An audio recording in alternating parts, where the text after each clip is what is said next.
Saludos a todos. Sean bienvenidos nuevamente y hoy vamos a continuar con esta serie de videos que bajo el título de Justicia y Verdad, porque como ya lo dijimos anteriormente, jamás habrá justicia sin verdad. Vamos a intentar llegar al verdadero significado de palabras como esas que implican un perfecto entendimiento en el contexto de una verdadera interpretación y aplicación de ellas en nuestro andar diario y sobre todo en la fe que nos ocupa. Ya lo decíamos que el transhumanismo, que es la ideología actual que solicita a la tecnología ser su aliado principal y que afirma que no existe un espíritu sobrenatural y que la mente solo es producto, ¿no?, de interacciones químicas y neuronales del cerebro. Y todo ello nos conlleva a que los tiempos que vivimos, bajo la premisa del transhumanismo, la ciencia tome un papel relevante para el logro de los objetivos de los teóricos posmodernos. Así que ahora tocaremos el tema del verdadero significado de la palabra ciencia. Todo bajo el contexto del idioma hebreo, que no solamente por ser el idioma y el entorno cultural de quienes fueron revelados por la palabra de Dios, sino porque al ser un idioma muy antiguo y rico etimológicamente hablando, aporta un conocimiento e interés de suma importancia. La primera vez que vemos esta palabra es en Génesis capítulo 2 verso 9, en donde dice lo siguiente: y Jehová Dios hizo nacer de la tierra todo árbol delicioso a la vista y bueno para comer, también el árbol de vida en medio del huerto y el árbol de la ciencia del bien y del mal. La palabra ciencia aquí en este versículo en hebreo se pronuncia dat. Dat no significa lo que se conoce hoy como ciencia, sino más bien implica el conocimiento experimental de algo o de alguien.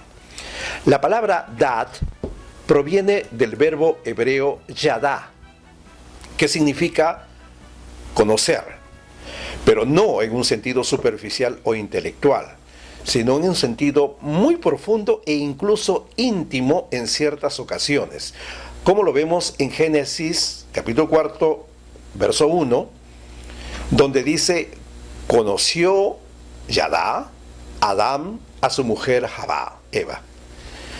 Ahora, hay otro término para ciencia, que en hebreo se pronuncia madá, y en griego gnosis, que es ciencia, conocimiento, y en el latín es sire, que es saber. Término que en la Biblia se utiliza con una versatilidad de significados, pero que en términos generales está referido al conocimiento verdadero de las cosas y los seres, estos sean físicos o metafísicos. Y esto lo podemos ver en Éxodo 31:3, Proverbios 2:10, Eclesiastés 1:16, Isaías 28:9, Romanos 10:2, Filipenses 1:9, etcétera, etcétera. Y si nosotros miramos en la Biblia hebrea el texto de Kohelet es Eclesiastés 10:20, tenemos al sustantivo hebreo madá, que se ha traducido por entendimiento o inteligencia. De este modo, dice en el verso: tampoco en tu entendimiento al rey maldigas. El sustantivo madá tiene, además de entendimiento e inteligencia, otras acepciones como sabiduría, cultura, prudencia, acierto o ciencia. Y está presente en los siguientes textos del Antiguo Testamento, a saber, Segunda de Crónicas 1, 10, 11, 12, Daniel 1, 4, 17 y Eclesiastés 10, 20, 21. Dice: dame ahora sabiduría y ciencia para salir y entrar delante de este pueblo, porque ¿quién podrá juzgar tu pueblo tan grande? Segunda de Crónicas 1:10. Y le dice Dios a Salomón: por cuanto esto fue en tu corazón, que no pediste riquezas, hacienda o gloria, ni el alma de los que te quieren mal, ni pediste muchos días, sino que has pedido para ti sabiduría y ciencia para juzgar a mi pueblo, sobre el cual te he puesto por rey, segunda de Crónicas 1:11, sabiduría y ciencia te es dada. Y también te daré riquezas, hacienda y gloria, cual nunca hubo en los reyes que han sido antes de ti, ni después de ti habrá tal. Segunda de Crónicas 1:12. Bueno, en estos tres pasajes del libro Segundo de Crónicas, el término Madá se traduce por ciencia y forma una vina literaria con Chokhmah, que es la voz de la palabra sabiduría en hebreo, dándole mayor expresividad a la oración.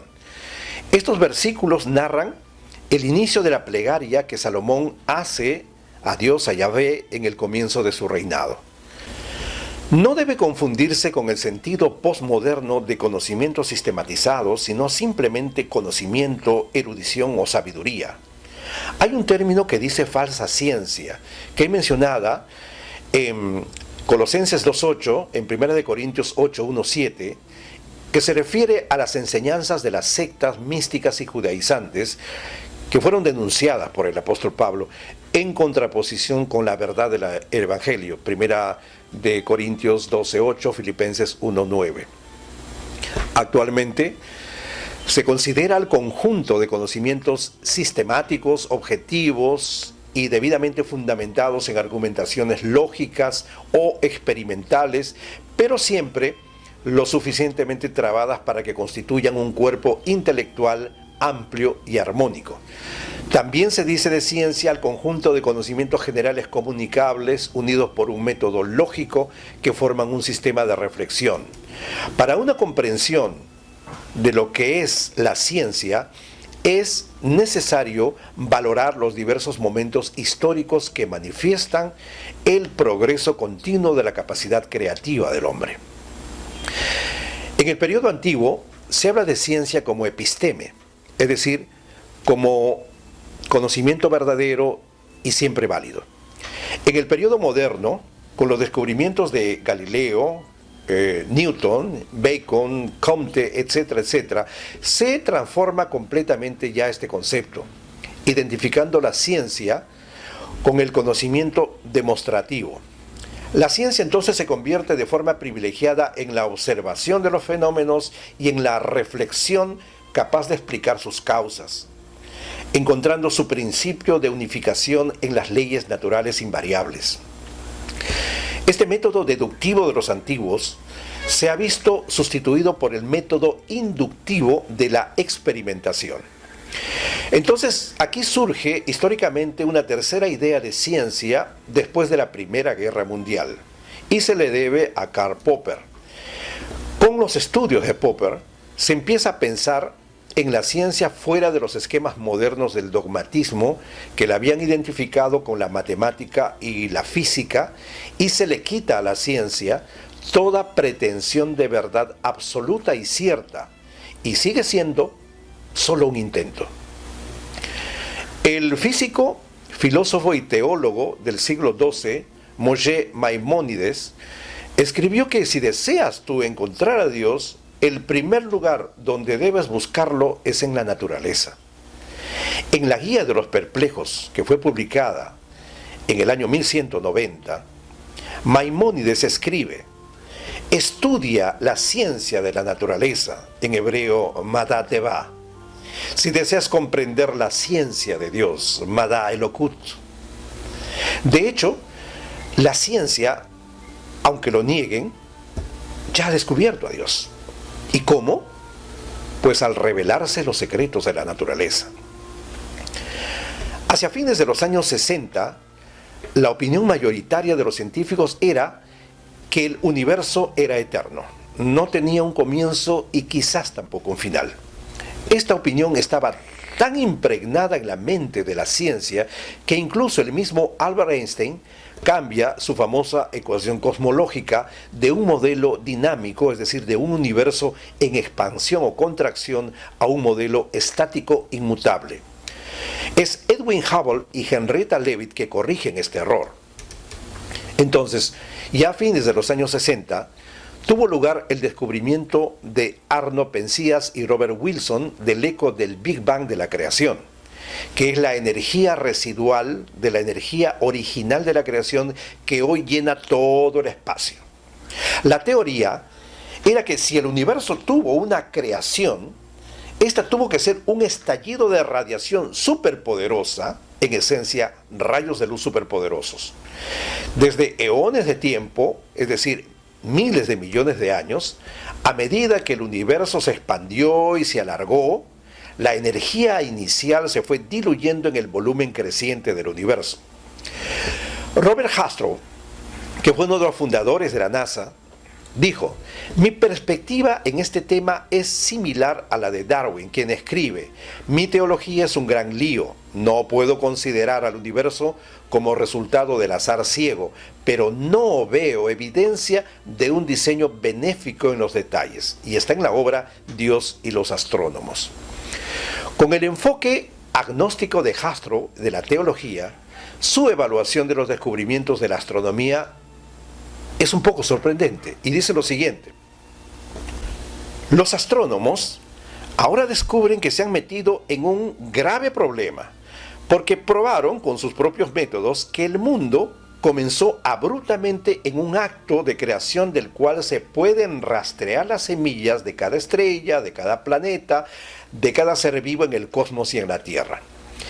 Y ellos descubrieron que todo esto ocurrió como producto de fuerzas que no pueden esperar descubrir. En mi opinión, dice Jastrow, es un hecho científicamente corroborado que ahora mismo hay en funcionamiento lo que yo y cualquier otro llamaríamos fuerzas sobrenaturales. Para el científico que vivió por su fe en el poder de la razón, la historia termina como un mal sueño. Él escaló las montañas de la ignorancia, estaba a punto de conquistar la cima, y cuando llegó a la última roca, lo recibe un grupo de teólogos que estuvieron allí sentados desde hace muchos siglos. Que nuestro universo tuvo un comienzo, una creación, parece ser un hecho científicamente corroborado. Y usted lo puede leer en la obra de Jastrow, Dios y los astrónomos. El brillante entendimiento de que esta creación de nuestro universo físico, rico en vida, pudo haber sido creado de nada físico a través de una fluctuación cuántica, es decir, por las leyes de la naturaleza, ya fue concebido por primera vez por el profesor Edward Tryon. El profesor Tryon resume su visión de esta manera. Dice: en 1973 se me ocurre que la relatividad y la teoría cuántica podían implicar la creación espontánea de universos a partir de la nada. Si es así, la materia y la energía no serían fundamentales sino manifestaciones de leyes subyacentes. La máxima realidad serían las leyes mismas, la mente del Dios de Einstein. Él publica primero su trabajo en la prestigiosa revista Nature, una de las 2 revistas científicas más importantes del mundo, con el título ¿Acaso el universo es una fluctuación del vacío?, que está en la revista Nature de diciembre de 1973. Información que también se encuentra actualmente en el sitio web de la NASA y que atribuye la creación del universo a una fluctuación cuántica. Todo lo que hace falta para que tenga lugar una creación Big Bang del universo son las leyes de la naturaleza. Es decir, que todo lo que necesitas es una enorme necesidad. ¿De dónde se originan esas leyes creativas de la naturaleza? De acuerdo con el mismo profesor Jastrow, se lo podemos preguntar a los teólogos. Para un entender simple, las fluctuaciones cuánticas permiten, entre otros refinamientos, generar materia a partir de la energía. Dicha materia generalmente revierte de nuevo en energía rápidamente. Pero no debe olvidarse que ese intercambio se produce en el infernal mundo subatómico en donde reina el completo caos. Y esto lo podemos leer en Génesis capítulo 1, verso 1 y 2. Ahora, la expresión Big Bang, tan escuchada, ¿no?, fue acuñada por el profesor de astronomía Fred Hoyle como un término de escarnio, incluso de burla. Originalmente Hoyle estaba en el grupo que favorecía la eternidad del universo. A comienzos de los años 50, Durante una entrevista radial en la BBC de Londres, la persona que entrevistaba al profesor Hoyle le preguntó qué pensaba de los científicos que decían que hubo una creación. Bueno, él le responde, bueno, ellos piensan que hubo un Big Bang.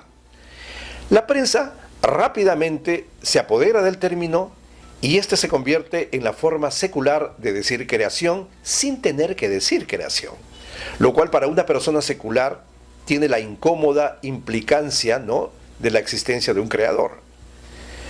Ahora hay cuatro declaraciones científicas que describen la naturaleza de la creación. Primero, nuestro universo no fue creado a partir de nada físico. Segundo, fue creado a través de leyes naturales preexistentes. Tercero, esta fue la única creación de materia física, en este caso en la forma de energía. Y cuarto, la vida consciente emergió del estallido de energía caótica que marcó la creación del Big Bang, aunque no hay indicios de vida ni de conciencia en ese estallido inicial de energía caótica, ni en los átomos y en las moléculas de materia que se formaron a partir de la energía de la creación. La Biblia, 3500 años antes, ya habló del comienzo de nuestro universo. Llevó algunos miles de años, pero la ciencia logró ponerse a la par de la verdad de la Biblia. Igualmente significativo es que tanto la ciencia como la Biblia están de acuerdo en que hubo solo una creación física. Todo lo que existe en el universo, desde las estrellas de las galaxias hasta las moléculas de nuestro cuerpo, fue creado de esa explosión inicial de energía. Y esto no es ni emocionalismo ni ideología esotérica, es la pura realidad. Cuando te miras tú en el espejo en la mañana, literalmente estás viendo la energía de la creación de una forma muy especial. Esto es cierto, tal como el hecho incuestionable de cuando bebes agua, estás bebiendo hidrógeno y oxígeno en una forma muy especial llamada agua. Pero, ¿cómo se convirtió ese sorprendente flujo de materia inanimada en la complejidad intrincadamente equilibrada de la vida? ¿Qué fue lo que lo impulsó? Los rayos de luz de la creación del Big Bang literalmente cobraron vida, tomaron conciencia de estar vivos. Los rayos de luz aprendieron a amar, a sentir, a cuestionarse sobre su existencia. La maravilla de la vida, mis amigos, no es cuánto tiempo tomó, ni 6 días o 14.000 millones de años. La maravilla es que sucedió. Y en esencia, toda la ciencia está de acuerdo con este escenario. Ahora, meditemos y consideremos las fenomenales implicancias de esta declaración científica. Si las leyes de la naturaleza crearon el universo, entonces ellas deben ser anteriores al universo. Están antes del mundo físico. Preceden a nuestro concepto del tiempo. Las leyes de la naturaleza no son físicas. Ellas crearon lo físico. Ahora, si nosotros nos proponemos unir todo esto, diríamos que una fuerza no física, pero capaz de interactuar con lo físico, externa y previa a nuestro entendimiento del tiempo y externa y previa a nuestro universo, creó nuestro universo de algo absolutamente no físico. ¿Y todo esto te suena conocido? Puedes darte cuenta que esta es también la descripción de la creación de Dios en la Biblia. La Biblia nos dice que el Dios de la creación se interesa y participa activamente en la creación a la que le dio existencia. En Deuteronomio 32:7, Moisés enseña que hay 2 fuentes que revelan a un Dios activo en este mundo.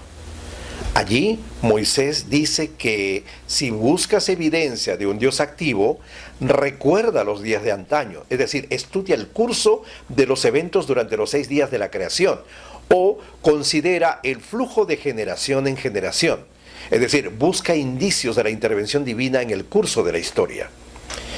Un ejemplo de un indicio de intervención divina es cuando la información estadística muestra que una serie de eventos es tan improbable que la mejor respuesta es decir que fue suerte.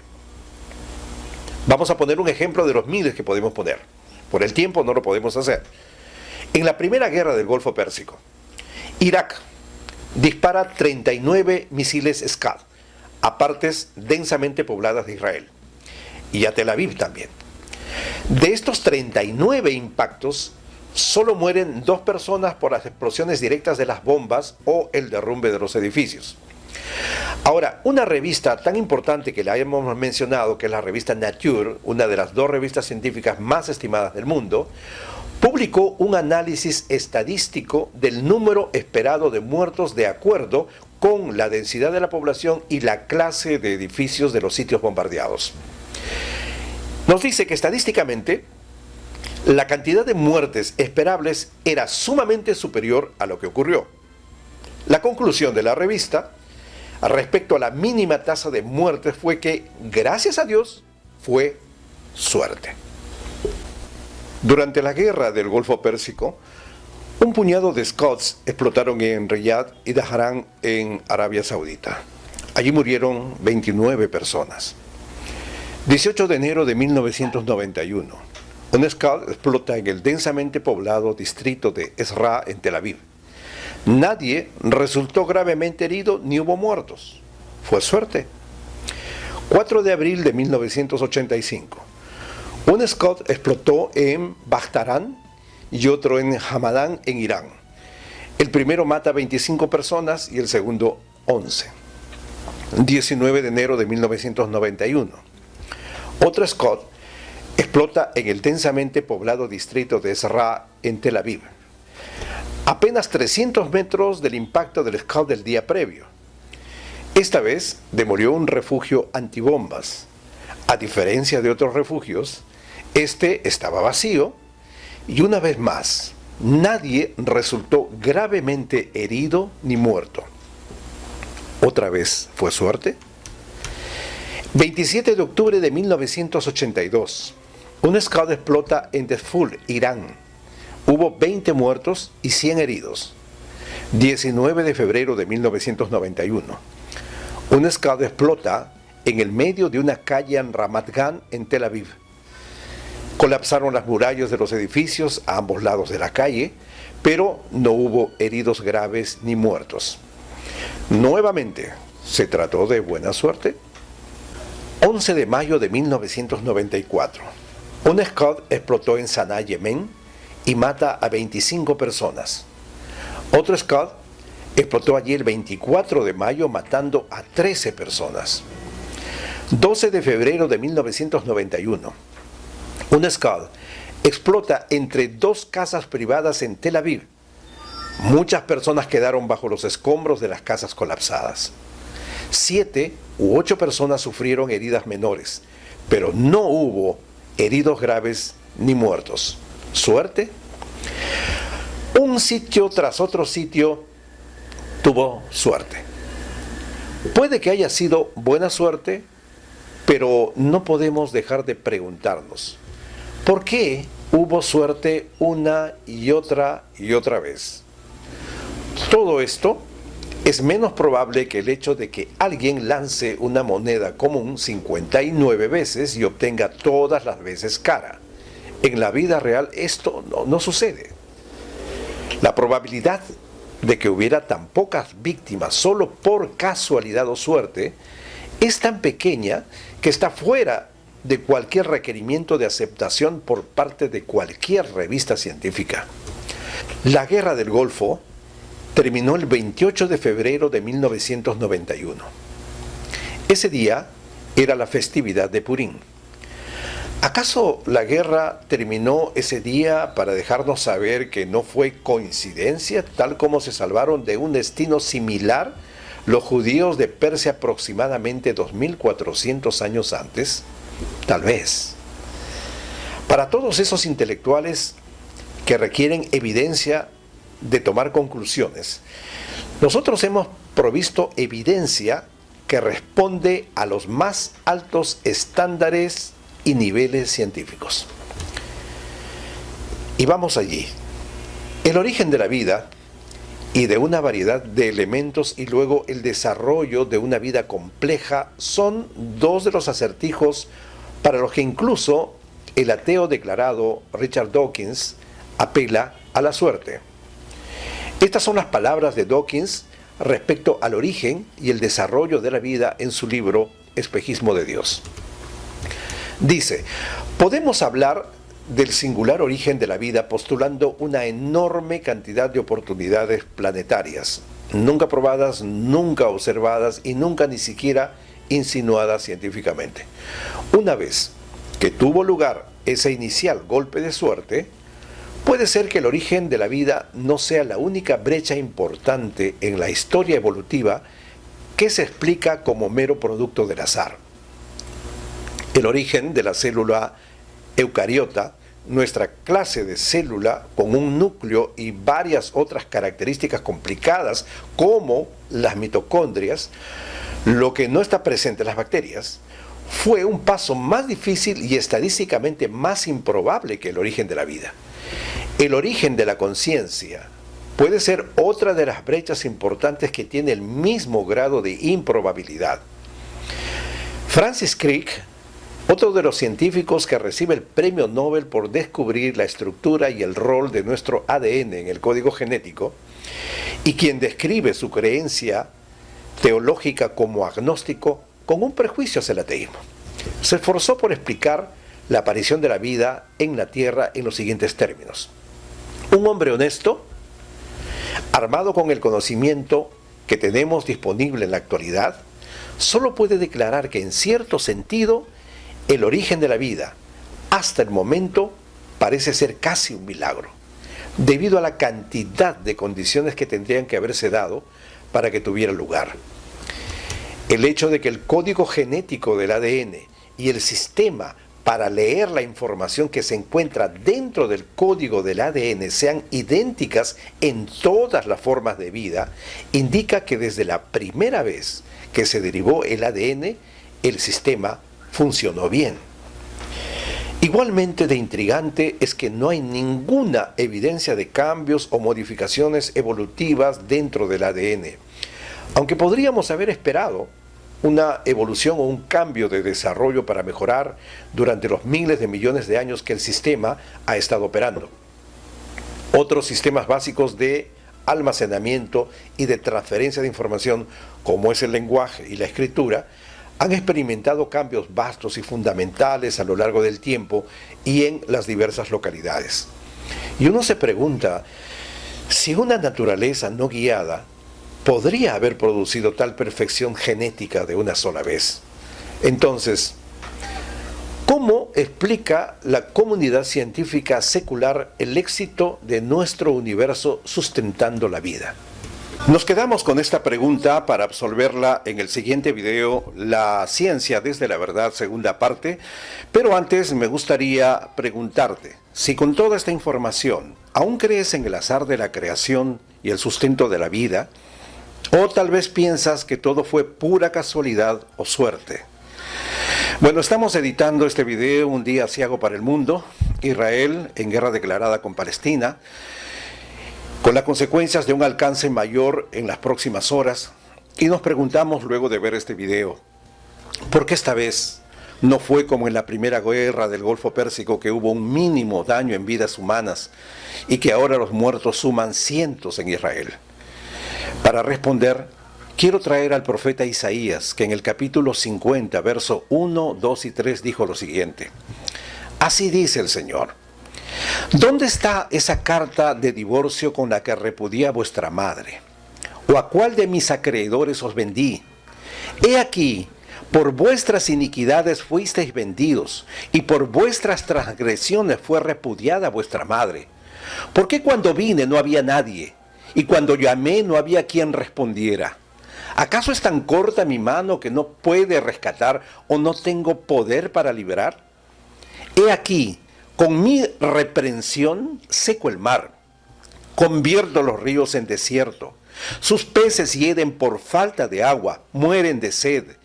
Yo visto de negrura los cielos y hago de silicio su cobertura. Estos son tiempos de Juan el Bautista que clamaba a viva voz: arrepiéntanse y vuélvanse a Dios, y reconozcan que Dios fue encarnado para redimir y enseñar el verdadero sentido de su mensaje. El Mesías ya vino. Solo basta declarar que Él es el Señor, Salvador de tu vida y de toda desgracia. Medítalo y no dejes de ver la segunda parte. Hasta pronto.